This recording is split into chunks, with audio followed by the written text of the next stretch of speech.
Well, hello. You are here listening or will listen to a Sunday school lesson.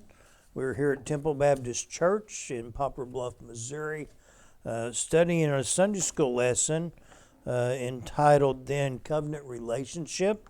It is out of the Explore the Bible Adult Sunday School lesson for the fall 2025.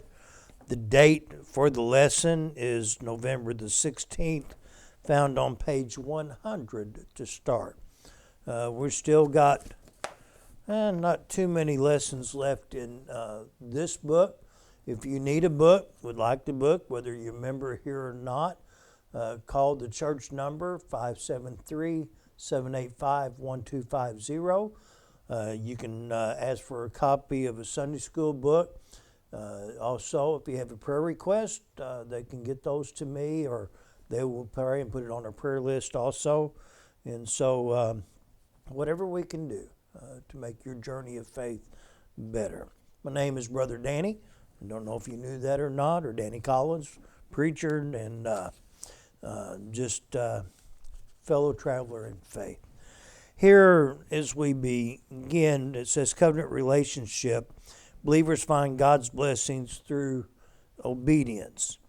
And so hopefully you've learned what it means for the Lordship, that God is sovereign, He's who He said He is, and what He says is the way that it is. And once you learn that, we go. I said, it's sad to say in some ways, in the early beginnings, once God had set my feet on higher ground to get to know Him, especially 38 years ago of beginning this journey of trying to, as He says, do.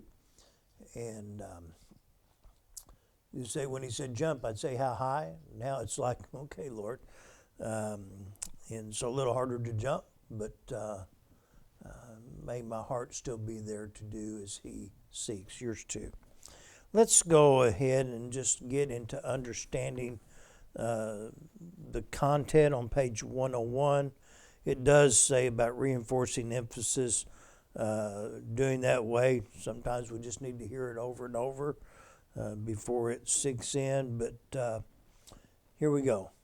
So Deuteronomy contains the messages that Moses would give to the Israelites before they entered into the Promised Land.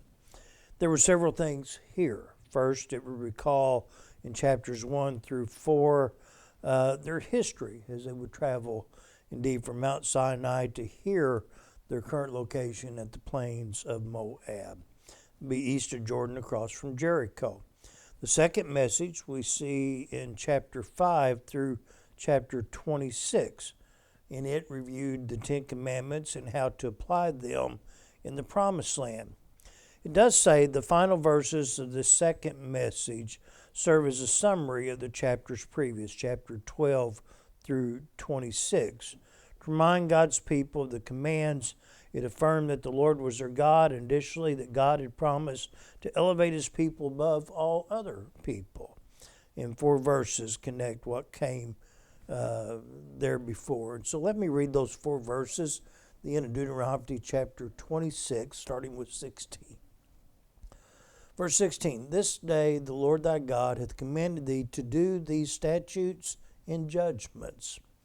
Thou shalt therefore keep and do them with all thine heart and with all thy soul.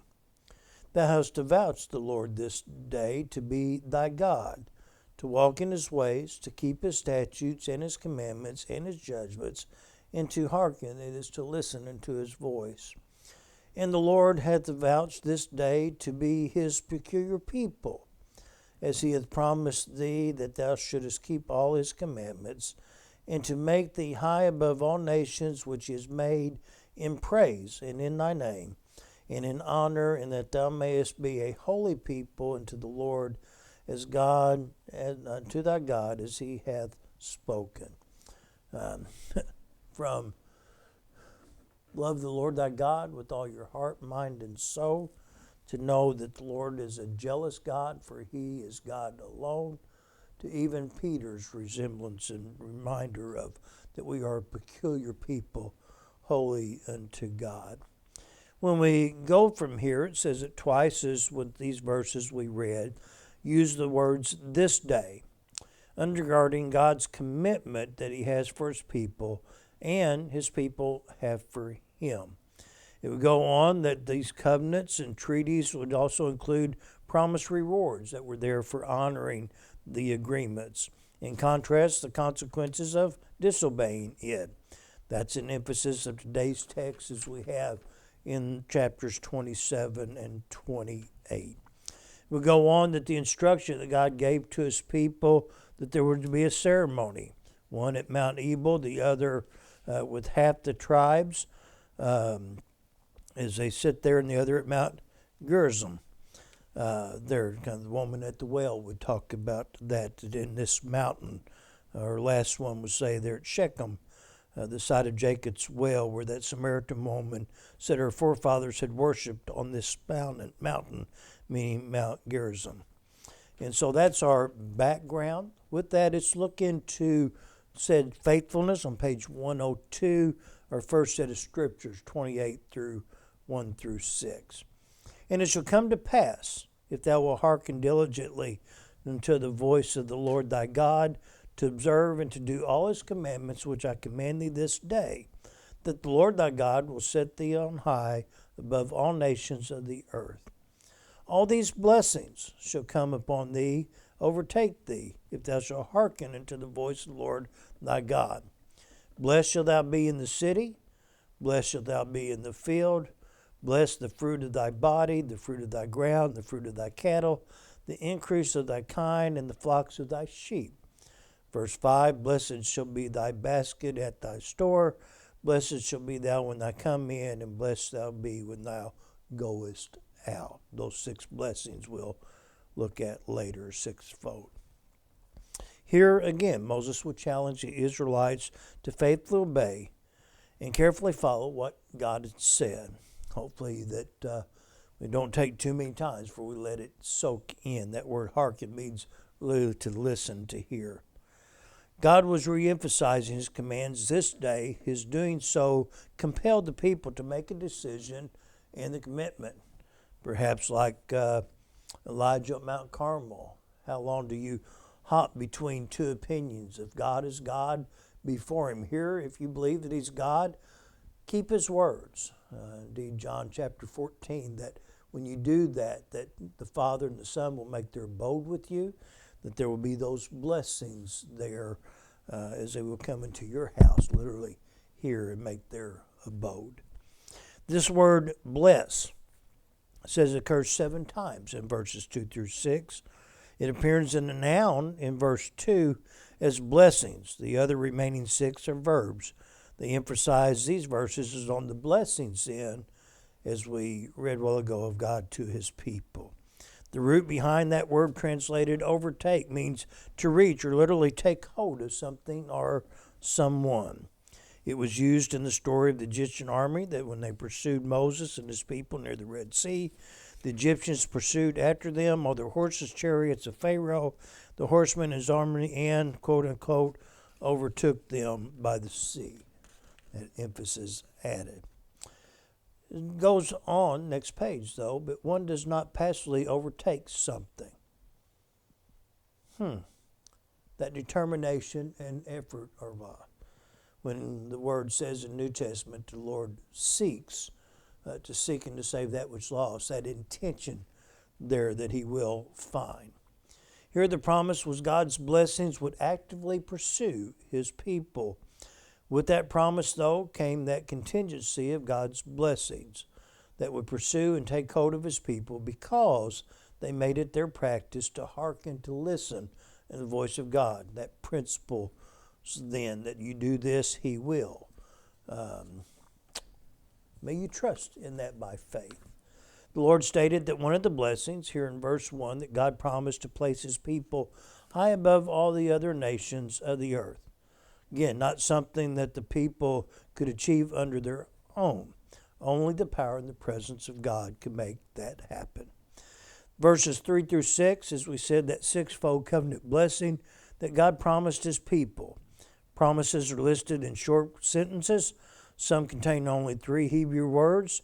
and so help to remember them, but go back and look at them. Blessed is the fruit of thy body, blessed will be thy basket and thy store, blessed in the city, blessed in the field. God's blessings then for them.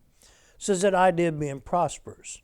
Says we in modern culture tend to think that prosperity in terms of financial resources, but here the word doesn't have that limitation. It reads that to be blessed meant to have one's life filled with benefits, that God is the ultimate source of all blessings. Furthermore, it says the Hebrews understand that God gave his blessings so the recipient might be a blessing. God blesses us so that we can bless others. Being able to bless others was a sign then of living a prosperous life. Here, this far cry from the false teaching about prosperity theology, as many would claim today, so what God was promising the Israelites was to honor those who honor him with their proper actions and motives. God will not be mocked, cannot be manipulated. He expects those who serve him to do so out of love and gratitude, not out of selfish greed. What God desires are a broken spirit and a humble heart. Psalms 51:17. Let me read you these verses. Reads, the sacrifices of God are a broken spirit and a broken and contrite heart. O God, wilt thou not despise. One verse that's been kind of a favorite, if you will. Isaiah chapter 66, verses 1 and 2. Thus saith the Lord, that heaven is my throne, earth is my footstool. Where is thine house that you build unto me, and where is thy place of thy rest? For all those things has my hands made. Those things have been, saith the Lord, and here's the catch. But unto this man will I look, even to him that is of a poor and a contrite spirit, and trembleth at my word. To be contrite, I had to look that up just to get my understanding. It is a deep sorrow for one's sins with a true purpose for amendment, and all of it is motivated by a love of God in a sense then of his mercy. When we continue on, the fertility then among the flocks and the fields and families were most important contributor to that long-term survival of a household, the people, or nation. Here again, the Hebrew used 3 times in this one verse to refer indeed to the fertility, indeed that fruit or fruitfulness. Here on our next page, as we look a little bit closer in that, the context would affect how the Hebrews heard this message. They were going into a land of Canaan.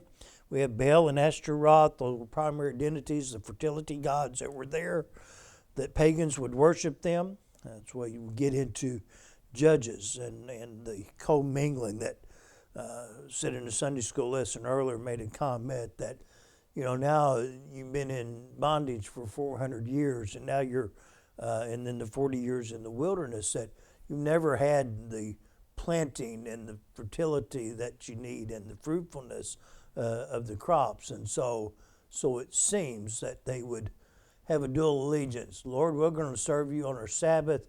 You're our God, but when it comes to our gardens and our crops, we'll serve these fertility gods of Baal and Ashtaroth. God won't have that, and hopefully you've learned that. As it said, pagans would worship then of Baal and Ashtaroth. They would pray to them, give them offerings, believing that these so-called little g gods could bring the abundance of children, harvests, and cattle. Worshippers of those deities often participated in sexual activities, believing that their actions would motivate the gods to bless their harvests and their homes. That's why God repeatedly tells people to destroy then every vestige inside of those Canaanite worship. What an affirmation then of our Lord. The God of the Hebrews, he was God alone. He was the one for who could cause families, cattle, harvests to be fruitful. For his people, God's bounty and abundance were comprehensive. Every care of their lives, or every area of their lives, would be blessed. Just got to trust. And same for today. When we look at verse 6, down here to the bottom, page 104, these compliments that promise the blessings of verse 3, the emphasis that the people would be blessed wherever they were, whether in the city or the country. Hear that God's people will be blessed wherever also they went, when you come in and when you go out that way. Again, here in Canaan, most of the people lived in small villages. Farmers' daily tasks included tending fields, orchards, vineyards. They had to pass through that city gate. We can look at that's where the Jewish leaders then would often sit and discuss the business, the politics. We can also remember back in Genesis, that's where Lot would meet with the elders of the city there.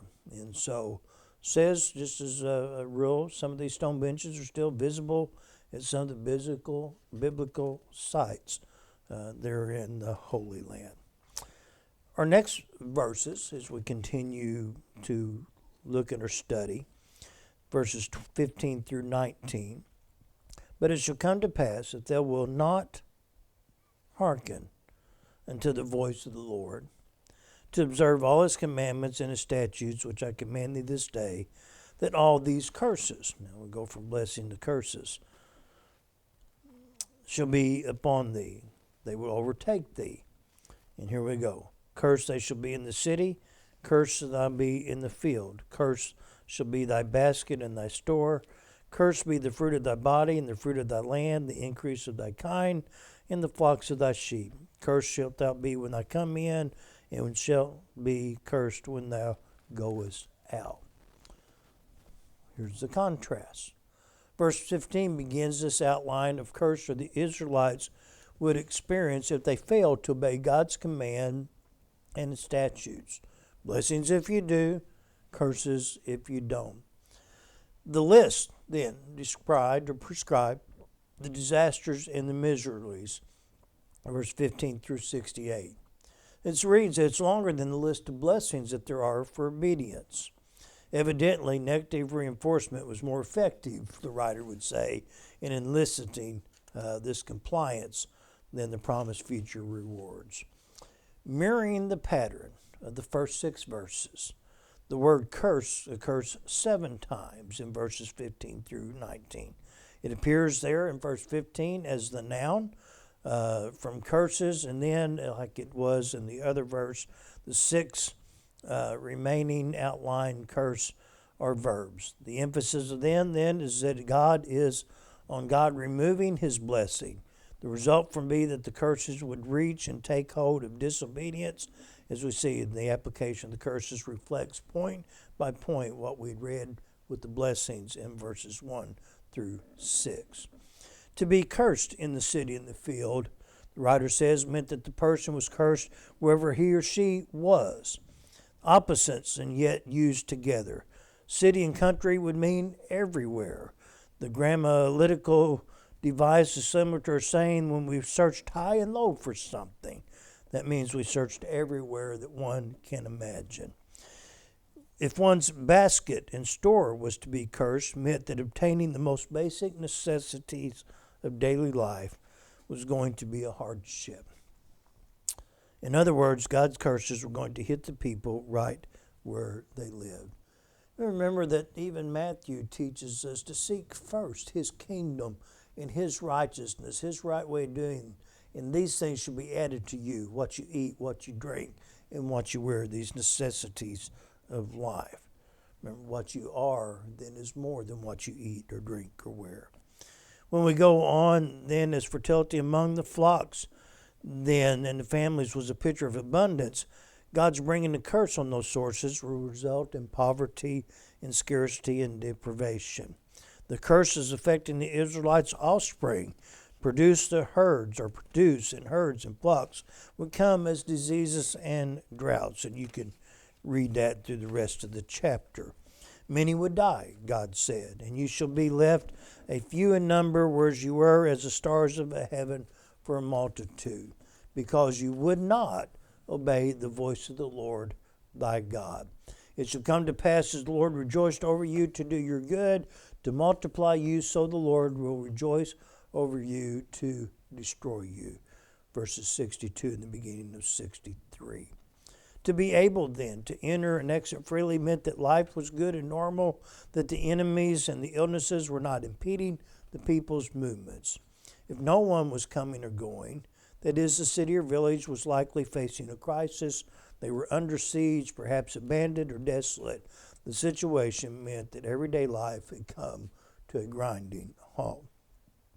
The picture, then, in the curses of a life in misery. It was not God's desire. The purpose of the curse was to draw God's people back to himself. He causes people to be holy and wholly devoted to him. Indeed, it's still his calling to his people to commit themselves or ourselves to him today and in all our doings going forward. That's what it is. The things that you may be going through life is God saying, hey, here I am.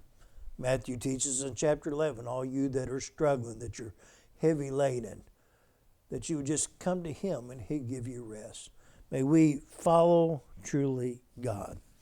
The Bible skill that says, remember these first 6 verses, try to imagine where every aspect of it experienced God's blessings. What would it look like in your life? How and where would God's blessings manifest itself? Go back and read the verses of 15 through 19 and then try to imagine life totally apart from those blessings. What an awful alternative to motivate people to live faithfully by God's command. That's what he wants. He wants to see his people demonstrate their faith in and through him by obedience to his commands. And then goes to James, that indeed we show him our faith by the things that we do. Got to have both. Or apply the text, just one that I've got noted, that believers could, that is, enjoy the blessings that comes from following God's commands. Thank you for listening to today's lesson. If you made it to the end, we'll see you again in about 4 weeks, and may God bless you.